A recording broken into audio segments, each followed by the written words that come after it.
Hey Zane, thanks for coming on, man. No problem. Thank you for having me. Let's start with where it all began for you musically.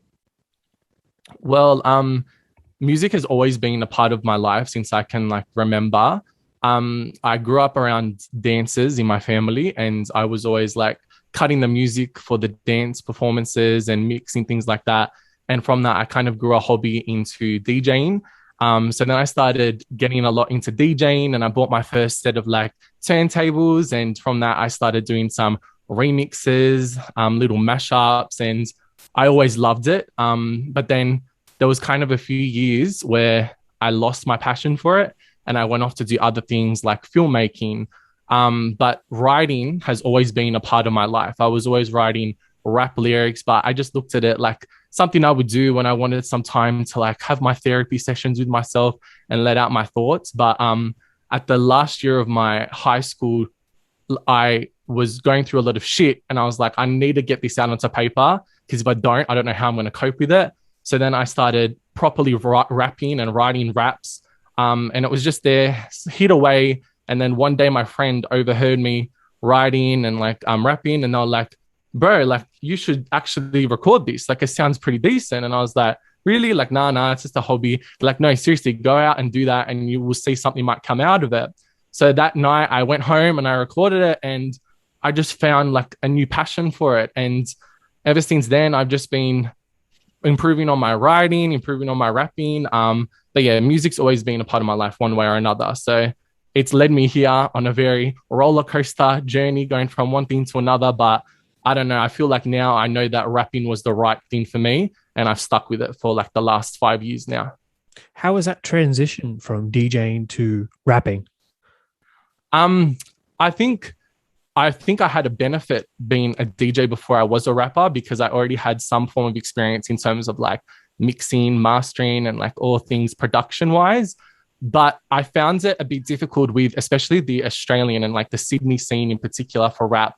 They're not club based sounds. They're very low pace, like they have the boom bap, the grime, the drill. So for me, my sound's always been very club based. I always like the upbeat club bangers. So bringing in my DJing experience into rap straight away, I was like, okay, I got to get these Tiger styles down packed. I got to bring the club to it. But I feel like it's worked out for my benefit because I've got something a bit different and unique to my style and what I bring. So it gave me a lot of experience and skills that I've needed. And I still like go back sometimes and bring like what I learned from DJing into my rap. So I think it was useful in some terms, you know? I feel like your clubby vibe comes a little bit from your Greek background because Yeah, definitely. because I can I'm get that. yeah, because you guys that the music you guys listen to is very clubby. Like all your Yeah. most your rap stuff is pretty clubby. Oh, definitely. Yeah, the Yeah. scene over there is filled with all club music. Like that's all the rap that they make. They don't have this slow paced stuff that Australia is so exposed to, especially with drill nowadays. However, actually, the more I think about it, drill is making big waves over in Greece right now. And there's so many rappers starting those trends over in Greece. So who knows? That might come back around to me one day or another. How come you stuck with DJ Z as your stage name for your rap career? Yeah, a good question actually, because I get asked this a lot because some people get confused when they see DJ Z. They're like, oh, so he's a DJ. And I'm like, yeah, I was, but now I'm a rapper. So I feel like I have to constantly remind people with all like my advertising, the rapper, the this, the that. But it didn't feel right to change it. Like I was going to rebrand when I came out as a rapper as like my Greek name. But DJZ's been a part of my life since I can remember, and it's always been so catchy. And people catch onto it straight away when I say, like, "What's your stage name?" It's DJZ, and then people refer to me as Z or that's Z. So it felt wrong to change it because it was always such a big part of my life DJing, and it led me to where I am now with my rapping. So if I was to remove that, I wouldn't remember the roots of where I started off from. So I felt like it was important to follow that through with the rapping and like hold all of those memories together. That makes sense. Just yeah, keep Yeah, it all as one and bring the fan base from your DJing over to your rap. that's right. Yeah. Yeah, spot on. Yeah. 5 years doing this rap stuff. Have you ever thought about giving up and just going back to DJing or just stopping completely? Everyone, I think every artist you ask would probably say they've gone through a phase or a point in time where they're like overthinking it or looking too deep into things. And like, man, there's so many trolls online these days, and everyone's trying to get at you. They don't want to see you succeed, but I feel like I was raised with the mentality to have really thick skin and not give a shit about what anyone else has to say about you, and just follow through with what your passion is. So there's been moments I've felt about like, oh, maybe I should just stick with the DJing because the rapping wasn't like working at like the early stages of my career. But no, I've stuck through with it, and now like there's no turning back for me. So whether people like it or not, I'm gonna keep continuing to do what I enjoy and what's my passion. And when something means so much to you, why let go of that? So I definitely had periods where I was like doubting myself, and you overthink things, but now I feel like I really cemented that this is what I want to do, and like I'm gonna stick through with it no matter whatever the opinions are or backlash, whatnot. I'm gonna keep going through with it. How's it feel having the support from all those people? Like I've seen some numbers on your profiles, like your Instagram's pretty big. Your Yeah. streams were over 500 and 500K streams. Yeah, I know, it's crazy Well, to think of, man. yeah, how's that feel? Like Well, when I think of back when I just first started, I was not getting any like traction at all. Like when I DJ'd, yeah, there was that kind of audience, but when I switched over to the rap, like there was like a dead end for me, and like no one was like jumping on and like actually listening. Because I feel like I was still finding my sound, but now that I've fully formed and know exactly what my brand is, and I'm able to put that out to my audience, I've gotten, like, especially with my previous album that I dropped last year, an overwhelming amount of new supporters and people interacting with my content. And I don't do this for any of the clout, the numbers, the streams. You can get easily distracted by that, and it can take your focus off of what really want this to get out of this. But for me, it's just like an extra pat on the back. Like, you're doing something right, and there's people who are actually out there supporting you. So it gives you like an extra reason to keep at it and keep going. So no, of course I love my supporters, and I love that they continue to stream my music, follow me, and like and whatnot. But I got to keep my focus on where it needs to be, and that's just on the music and like where I see myself in a few years' time. and I did read somewhere that you're working on your third studio album. Yeah, I am. When can we see that? Well, it was actually meant to drop ends of this year. However, lockdown and COVID has not agreed with my plans. I've been working on that ever since the last one dropped, and I recorded most of it in like the earlier part of this year. So I would say 90% of it is done. I just needed, funny story actually, the day we went into our first lockdown was the day I was meant to go into the studio to finish tracking the final bits and pieces. So trust my luck, but I'm hoping to release it early next year, right in time for summer. So, the club bangers will come at a perfect time for everybody. No, I'm excited. I went back through your discography and listening to some of your stuff, and I'm surprised. Giving someone who came from DJing to rapping, it's a big transition. Yeah, definitely is. Definitely. Who's your inspiration? Um, I think music and artist wise, I've always been inspired by the American West Coast style of rap and hip hop. So names such as, obviously Tiger, Nicki Minaj, Jack Harlow, especially now, 50 Cent. Those names always like, because they've got that club sound down packed, and I've always loved listening to that in my day-to-day, playlists. But I also look up to Eminem and Logic a lot, because they helped me work on my flow, my cadence, my, actual rhyming schemes, punchlines. And like when I first started, it was very like slower paced, but now learning from them and going through all of their discographies and albums, I've learned a lot about what real rap is, and like how to balance, making a catchy song with actual great lyricism, which is something that I always have respect for. Because if you've not got the lyricism and you're not pushing your pen, then there's like no point to rap. That's the whole point of being a good rapper. It's good writing. So I always look up to them. But other than that, I would say my family's been a big inspiration, because they're surrounds me with such a supportive, and my friends too, supportive, environment. And whatever my crazy dreams were, they were always like, nah, do what you want and do what makes you happy. So I'm grateful to have had that around me, because not a lot of people are fortunate enough to have that. So yeah, they definitely inspire me to do better and impress them and make them proud. How do you deal with writer's block? Because you say you write your own stuff, but Yeah, how, always. how do you deal with it?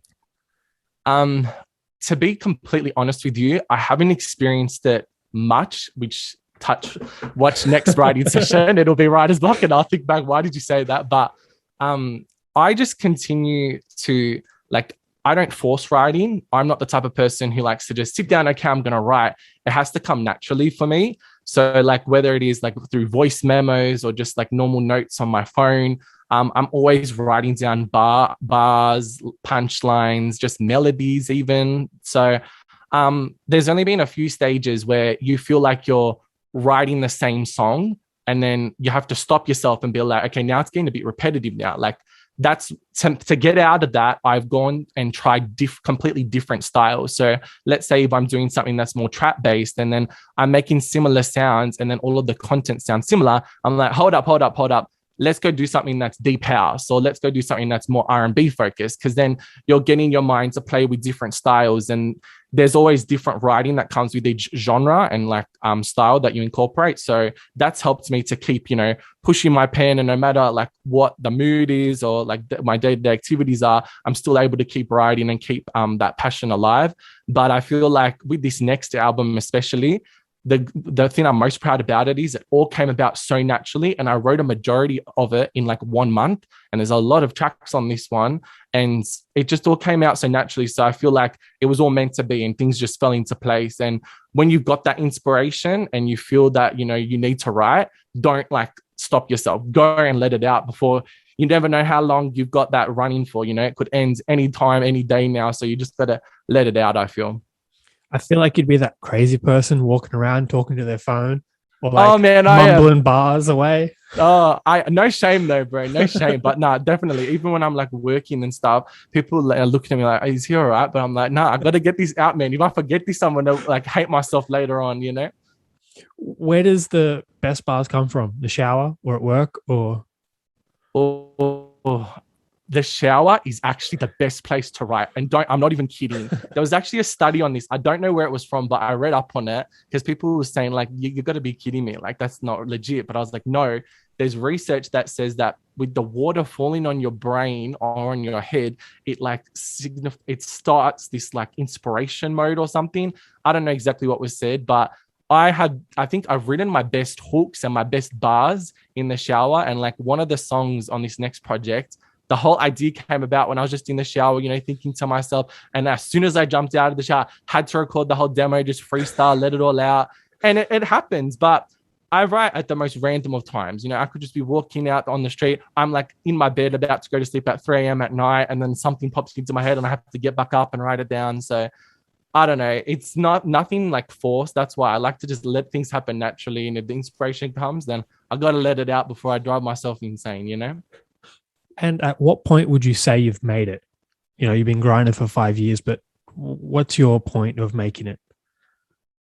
Well, I think success is such a difficult thing to define because it's so different for different people, and how you measure your success is super important also.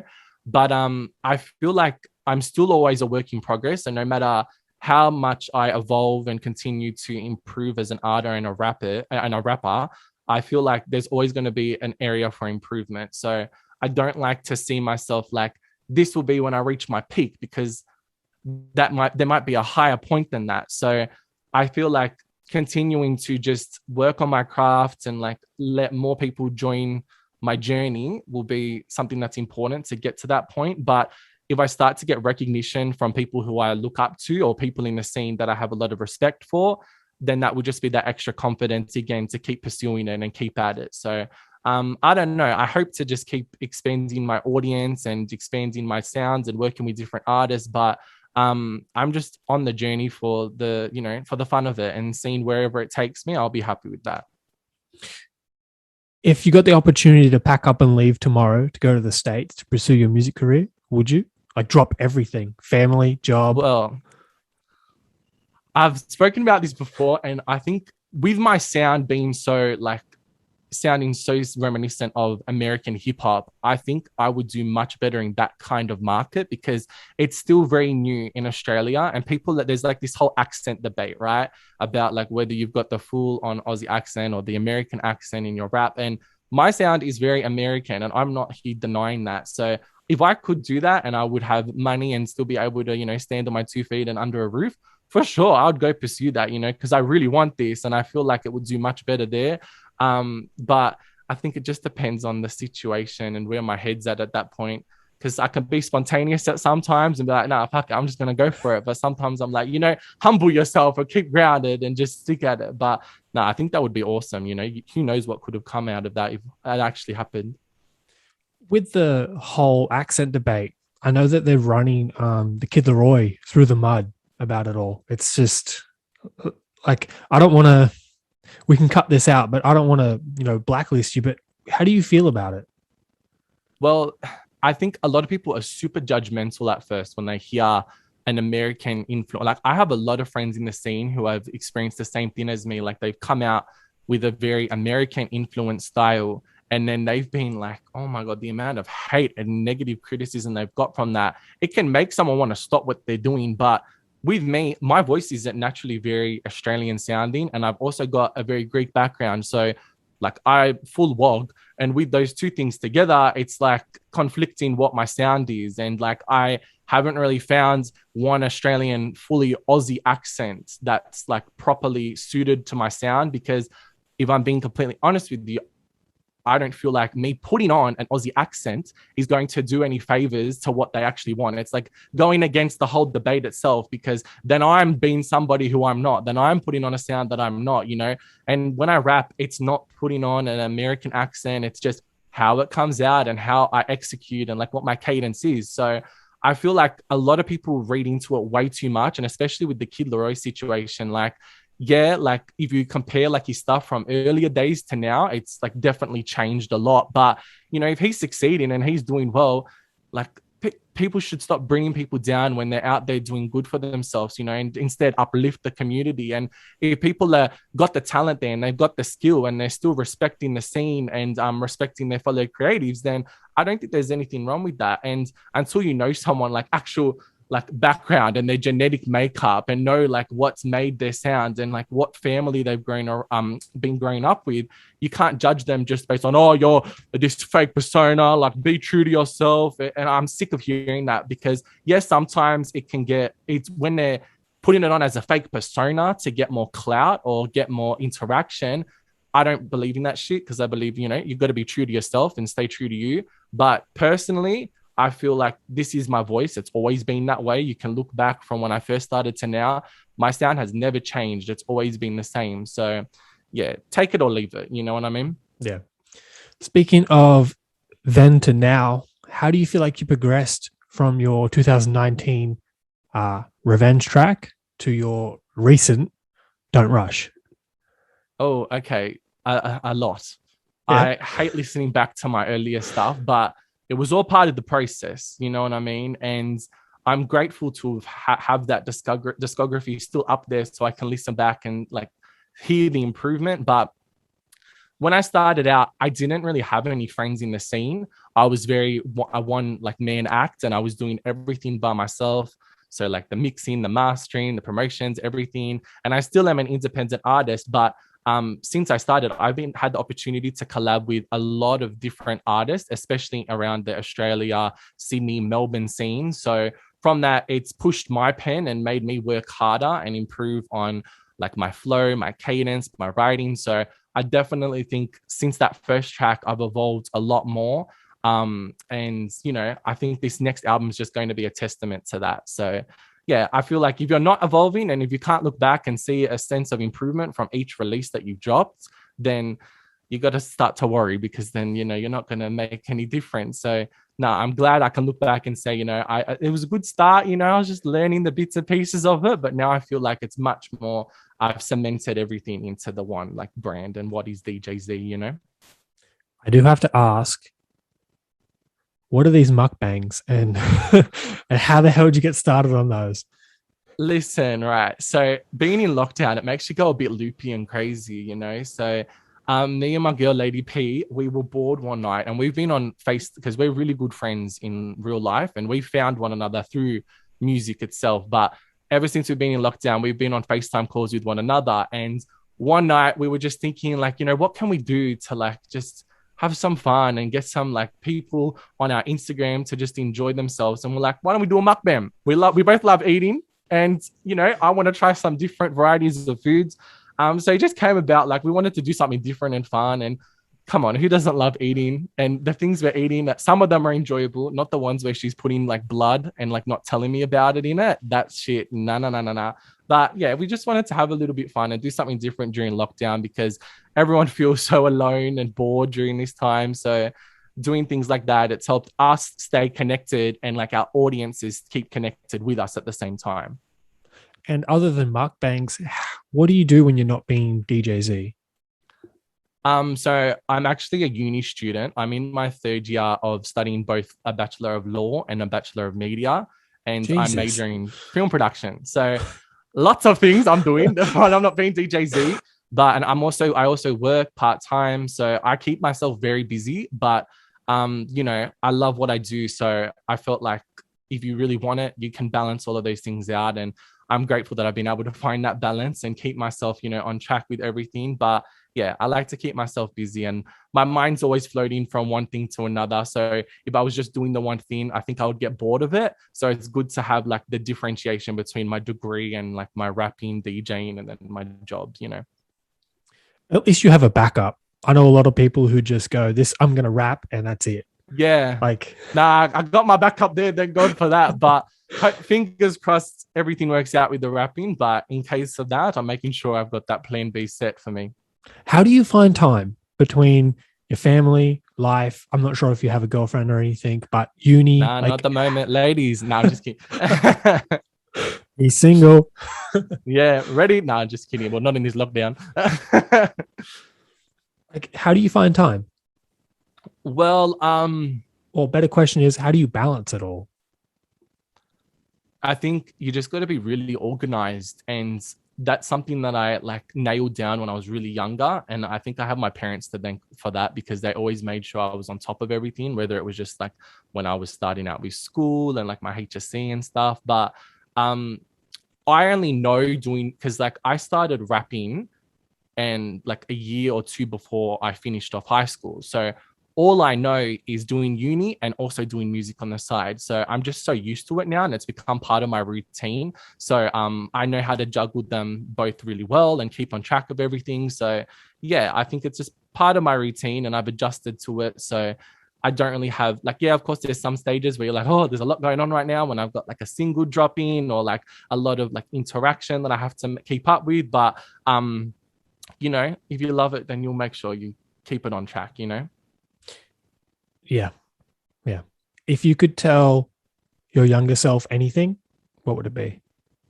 Um, when I was younger, I was very quiet and I was very to myself. And I grew out of my shell when I started to find myself in music and like the performing arts and whatnot. So I would just tell my younger self just to be more confident and be proud of who you are, what your background is, everything, around you. And don't let anyone tell you otherwise because, I went through a lot of like bullying when I was younger. And I think it got the best of me at some times, but it was just a lot of people being jealous. Let's be real, and people are not out there to see you do well. They want to bring you down to make themselves feel better. So I feel like Young and Zane should just stick to his gut. And like, if you've got a passion, follow it. Don't let anyone tell you different. And what has been your biggest learning curve in the music industry? Oh, I feel like sometimes if you're making music for other people, you're adjusting your sound to please a market or to please clout or whatnot.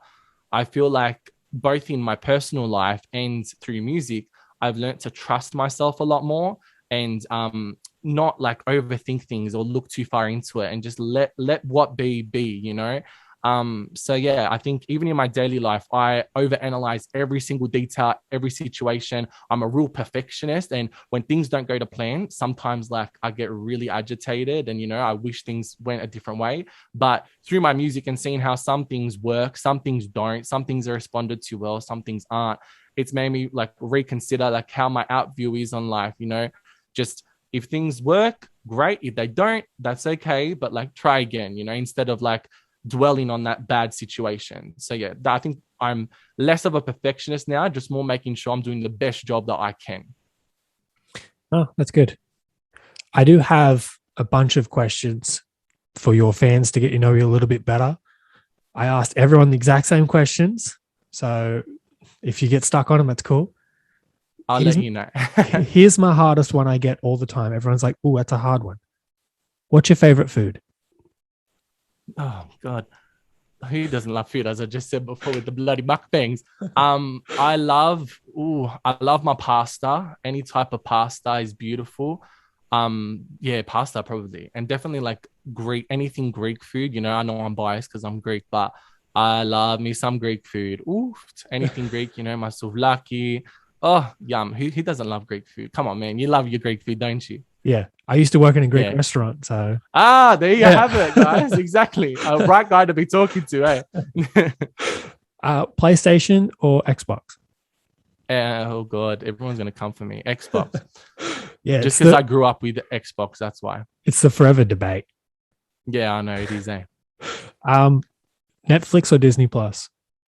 Oh, Netflix, come on. Although Netflix is getting really boring now. Like during lockdown, I've run out of things to watch, but I would prefer to be watching Netflix than Disney Plus, You got anything to recommend? Right now, there's nothing. I really liked Rhythm and Flow. Like that was the last series which I really got into. Do you know the one with Chance the Rapper, Cardi B, and that? And it was like a rap challenge. Yep. And they brought in all these rappers. It was a rap talent show. I really enjoyed that one. And if you're an artist or a rapper, I would recommend watching that. It's something good to use for your spare time. And what is your biggest conspiracy? Oh God, that's a difficult one. I don't know. That one's a bit trying to think of something. I'm not out here with all the COVID gang trying to debate against that. I don't think I'm like that. And I think it's because I study law. I feel like you have to have a grounded knowledge in things. And like there has to be a yes or a no answer, nothing in the grays. So I try to look at things very like objective, not subjective. But yeah, nothing in particular, man. I can't really think of anything off the top of my head if I'm being honest. Oh, that's fine. Usually people are just like 9/11 was fake. Or like oh yeah those typical ones. So yeah. Even those things, like I've sat there some nights looking through all the YouTube videos where they've gone on about the conspiracies and that, but I don't give in to a lot of it. I need more evidence. The YouTube spiral, you start with one and then it's like 4 o'clock in the morning, you're like, how the fuck did I get here? That legit was me, man. I've been there many times, I'm telling you. Do you have anything to say to your ever-growing fan base? Just keep doing you, and thank you for joining the ride, and I'm gonna make sure I do you guys proud no matter what it is and whatever challenges I have to face in the future. I just think staying true to you is very important for me, and I hope that my fans are able to reciprocate that. And although like right now it's not the best in terms of the market and where the scene is at because of COVID and all of these things, but music is going to soon make a comeback when things come back to normal. And I can't wait to enjoy that journey with everybody. And to the people who aren't following you, what do you have to say to them? Well, poor you, unfortunate. Nah, just kidding. Where you at, bro? But I think I look at the industry like they're a bunch of sheep. And whatever's popping or whatever's like the hot trend, everyone jumps onto that.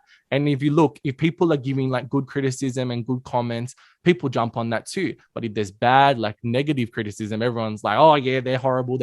So I'm like, one day or another, fingers crossed that good trends will come forward to my way, and then it will bring people there. But yeah, join the journey. I'd love more people to get involved and hear my sounds. And if you love clubbing, if you love enjoying yourself, living it up and having a good time, then my music is for you. So check it out. You might be missing out on something. And where can we find you? You can find me on all streaming platforms under DJ-Z ! And my Instagram is at Zane is DJZ.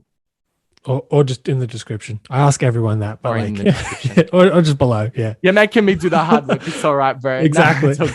I like to see what people say, Yeah, no, you're okay.